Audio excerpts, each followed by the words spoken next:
तो भाइयों, जिन लोगों की नई शादियाँ हुई हैं जो पिछले 5 साल में 10 साल में हुई हैं, तो उन लोगों के तो 2003 की लिस्ट में नाम नहीं है उनकी बीवियों के। अब उनके फॉर्म हम कैसे भरें, ये सबसे बड़ी समस्या आ रही है सभी के सामने। तो आज हम आपको बताएंगे कि जिन लोगों की शादियाँ 5 साल पहले या 10 साल पहले हुई हैं और उनकी बीवियों के जो नाम हैं वो 2003 की लिस्ट में उनके वोट नहीं हैं, तो अब 2025 की लिस्ट में उनके नाम आए हैं, अब उनके फॉर्म हम कैसे भरें। तो पहले की तरह से जैसे कि मैं आपको बता था, ये एक फॉर्म है हमारा। ऐसे हम एक फॉर्म ले लेंगे जो हमारे पास आया हुआ है और उस पर अपना एक फ़ोटो वाइट बैकग्राउंड का यहाँ लगा देंगे। और अब फॉर्म कैसे भरते हैं इसके लिए हम बताते हैं। तो ये देखिएगा, यहाँ ये जैसे कि हमने पहला भी फॉर्म भरा था, तो सबसे पहले हम ये भरना शुरू करेंगे यहाँ से। इसमें हम भरेंगे जन्म तिथि, आधार कार्ड से देख करके भर देंगे जिसकी भी बीवी का फॉर्म भरा जा रहा है। जन्म तिथि हो जाएगी। जन्म तिथि के बाद में आधार संख्या नंबर हो जाएगा और आधार संख्या के बाद में एक मोबाइल नंबर हो जाएगा। मोबाइल नंबर के बाद अब जो जिसकी नई शादी हुई है तो उसकी बीवी के फादर का नाम, ये लिखा ना पिता का नाम, तो यहाँ भरेंगे हम उनके पिता का नाम 2003 की लिस्ट से देख करके।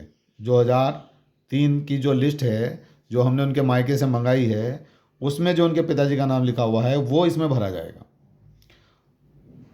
और जो आधार कार्ड में लिखा है तो आधार कार्ड का लिखा जाएगा। और इसके बाद अगर पिता का एपिक नंबर है तो वो भरेंगे, अगर नहीं है तो इस तरह से खाली छोड़ देंगे। फिर माता का नाम आएगा, जैसे कि ये लिखा हुआ है, यहाँ माता का नाम भरेंगे। और उसके बाद फिर माता की एपिक संख्या भरेंगे, जो कि मैंने आप ये भर रखी है, आप देख रहे हैं। और इसके बाद कॉलम आता है पति या पत्नी का नाम। तो इसमें क्योंकि वो पत्नी है तो पत्नी का काट देंगे, ये पति का नाम हो जाएगा। यहाँ पति का नाम भरेंगे जैसे इसमें मैंने भर रखा है। और फिर पति का एपिक नंबर जो कि उनके पहचान पत्र के ऊपर है वो यहाँ भरेंगे। अब ये हमारा यहाँ तक तो सभी का कंपलसरी भरा जाता है। अब क्योंकि उनका 2003 की लिस्ट में नाम नहीं है, तो ये जो कॉलम आप देख रहे हैं यहाँ बाईं तरफ फॉर्म में, ये सिर्फ उनको भरना है जिनका 2003 की लिस्ट में वोट है। अब क्योंकि इनका नहीं है तो इनका ये हम खाली छोड़ देंगे, ठीक है।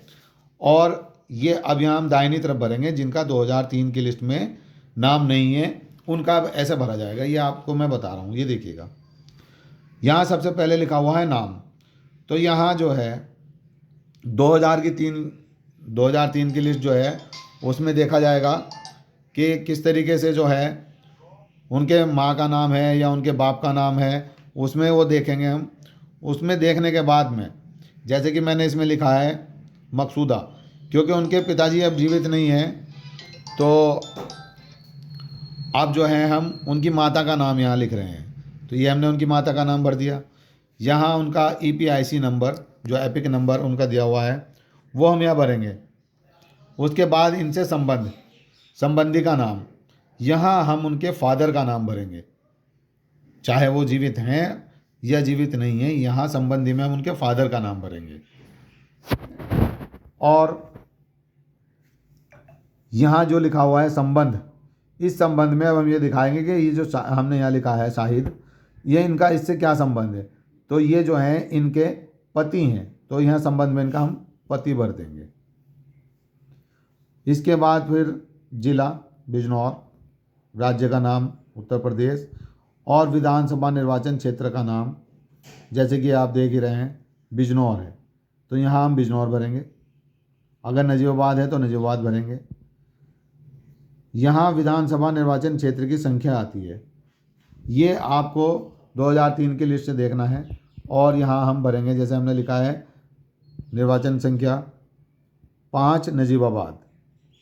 इसके बाद उनका भाग संख्या, जैसे कि मैंने आपको बताया था पिछले फॉर्म में कि वो 2003 की लिस्ट से देखना है। 2003 की लिस्ट में जो दिया हुआ है वहाँ से हम निकालेंगे। जैसे आप ये देख रहे हैं, मैंने आपको दिखाया था, ये भाग संख्या यहाँ ऊपर की साइड में होती है। 2003 की लिस्ट में जो ऊपर यहाँ लिखा हुआ है दाहिनी तरफ, यहाँ भाग संख्या देखेंगे और वो इसमें भाग संख्या अंकित कर देंगे। इसके बाद है क्रम संख्या।